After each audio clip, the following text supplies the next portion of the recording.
BJP Telangana రాష్ట్ర అధ్యక్షుడు Ramachandra Rao sir ఏమంటున్నాడు, రాష్ట్రంలో ప్రత్యామ్నాయం మేమేనంట, బెంగాల్ కంటే తెలంగాణలో ఎక్కువ రాజకీయం చేస్తాం. బీజేపీ స్టేట్ చీఫ్ రామచంద్రరావు,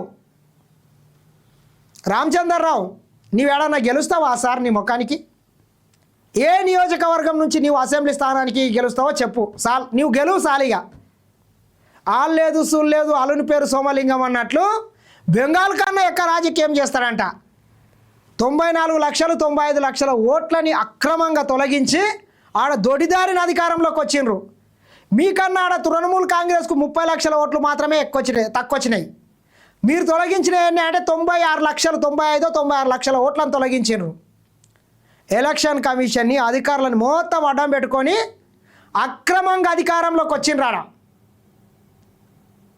ఈడ ఆ పప్పులు ఉడకవు, మీరు గుర్తుపెట్టుకోండి. ఈ తెలంగాణ రాష్ట్రంలో పశ్చిమ బెంగాల్, బీహారో, జార్ఖండ్, ఉత్తరప్రదేశ్లోకి ఇక్కడ అమాయకులు గారు చాలా తెలివైన ప్రజలు, చాలా తెలివితోనే ఓటేస్తారు. నితిన్ నబీన్ వస్తే రేవంత్ రెడ్డికి ఎందుకు భయం? ఆయన పెద్ద పోటుగాడని భయం. ఎందుకు భయం ఉంటుంది? మీకే శాతగాక ఢిల్లీ నుంచి తెచ్చుకుంటున్నారు. నితిన్ నబీన్ వస్తే కాదు, మోడీ వస్తేనే భయపడతలేడా రేవంత్ రెడ్డి అంటే నువ్వు నితిన్ నబీన్కి భయపడతాడు అంటావు. మోడీ గారు వస్తేనే, అమిత్ షా వస్తేనే భయపడట్లేదు.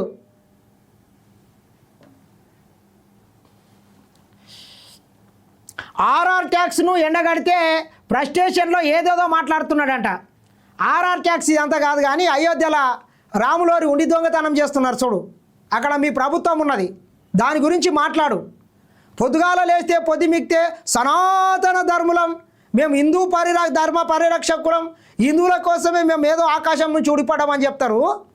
కోట్లాది మంది భక్తులు ఆరాధ్య దైవంగా విశ్వాసంతో కొలిచేటటువంటి అయోధ్య రాములోరి ఉండినే 400-500 కోట్ల రూపాయలు దొంగతనం చేస్తే యోగి ఏం చేస్తున్నట్లాడా? గుడ్డి గుర్రం పనులు దమ్ముతున్నారా మీరు? రామచంద్రరావు ఏం చేస్తున్నాడు? ఆ యోగి ఆదిత్యనాథ్ ఏం చేస్తున్నాడు? నరేంద్ర మోడీ ఏం చేస్తున్నాడు? అమిత్ షా ఎందుకు మాట్లాడతలేరు? ఎందుకు దొంగలకు సది కడుతుండ్రు? దాని గురించి మాట్లాడు ముందు. దమ్ముంటే అభివృద్ధిపై సెక్రటేరియట్ మెట్ల మీద చర్చకు రా అని పిసిసి చీఫ్ సవాల్.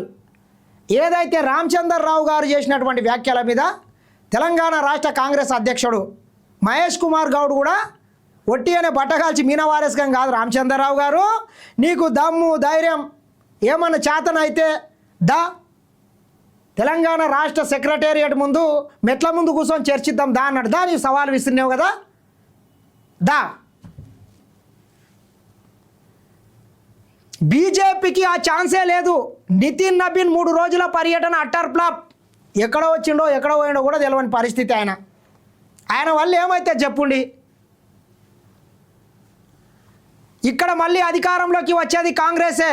మీ పాలన మా పాలనపై చర్చకు సిద్ధమా అని బీజేపీకి సవాల్. బీఆర్ఎస్కు నూకలు చెల్లినాయి, అందుకే కేసీఆర్ ఫామ్ హౌస్కే పరిమితం.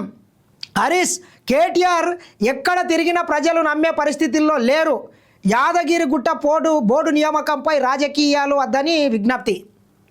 నిజంగా చెప్పాలంటే యాదగిరి గుట్టకు సంబంధించినటువంటి బోర్డు సభ్యుల నియామకం మీద కూడా కొందరు చిల్లరమల్లర కథనాలు, ప్రభుత్వం మీద ఏదో దుష్ప్రచారం చేసే కార్యక్రమం చేస్తున్నారు. అది మంచి పద్ధతి కాదు. తెలంగాణ రాష్ట్ర ముఖ్యమంత్రి రేవంత్ రెడ్డి గారు ఆయన ఏం చేసినా తెలంగాణ రాష్ట్ర ప్రయోజనాలకు చేస్తారు. ఉన్నతమైనటువంటి స్థానాల్లో ఉన్నటువంటి వ్యక్తుల్ని కమిటీలో పెట్టడం వల్ల చిరంజీవి లాంటి వారి సతీమణిని ఆ బోర్డులో సభ్యులుగా పెట్టడం వల్ల యాదగిరి గుట్టకు ఆటోమేటిక్గా హైప్ వస్తుంది, అక్కడ టూరిజం పెరుగుతుంది. ఉన్నతమైనటువంటి కుటుంబాల నుంచి వచ్చినటువంటి వ్యక్తులు కాబట్టి కొంత అవినీతి కూడా చేయరు. ఏవన్నో ఎల్లాయని మల్లాయని పెడితే జోలే నింపుకునే ప్రయత్నం చేస్తారు. కాబట్టి కొన్ని రోజులు సమయం ఇవ్వండి.